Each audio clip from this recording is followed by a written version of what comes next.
नमस्कार आंचलिक संबादर सकाळर खबर को स्वागत।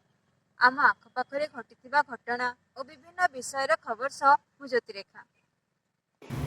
यशस्वी प्रधानमंत्री नरेंद्र मोदी जन्मदिन अवसर में सेवा पक्ष पालन कर अवसर में विकसित भारत के रंग कला के संग शीर्षक एक जिला स्तरीय चित्रकला प्रतिस्पर्धा बलांगीर संस्कृति भवन और ओडिशा ललित कला एकाडेमी आंचलिक आर्ट गैलेरी ठारे जिला संस्कृति विभाग तरफ अनुष्ठित हो जाइछि। सकाळे संस्कृति भवन ठारे अनुष्ठित विद्यालय माध्यमिक और महाविद्यालय स्तर प्रतियोगिता अनुष्ठित होइथिला। एही प्रतियोगिता रे जिला परिषद अध्यक्ष देवकी साहू और पौराध्यक्ष लिका साहू अतिथि भाव में जोग देथिले। अपराह्न विकसित भारत 2047 विषय वस्तु उपरे जिला स्तरीय कर्मशाला एवं चित्रकला प्रतियोगिता स्थानीय आर्ट गैलेरी ठारे आयोजित होइथिला। एथिरे मुख्य अतिथि भावे मान्यवर बलांगीर लोकसभा सांसद श्रीमती संगीता कुमारी सिंहदेव योगदान करथिले।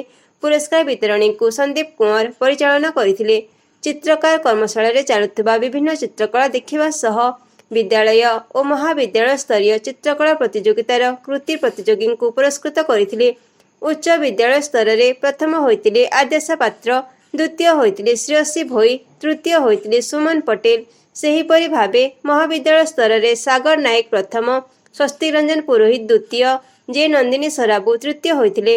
एही सब प्रतियोगिता रे गोपाल प्रधान, सूरज महापात्र, अश्विनी रथ एवं वृत्तिगत चित्रकार प्रतियोगितार भावे पद्मश्री कैलाश मेहेर, अंतर्जामी मेहेर और प्रभाकर साहू प्रमुख विचारक भावे उपस्थित थिले। जिला संस्कृति अधिकारी रश्मि रंजन मिश्र परिचालन करथिले।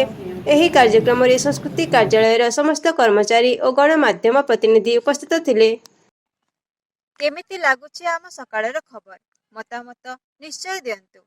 आपण जदि सब्सक्राइब करिनांती तेबे सब्सक्राइब बटन को टिपी बेल आइकन सह ऑल को एथरा आम सकाळर खबर पहुंची जेबो आपनक नोटिफिकेशन बॉक्स रे।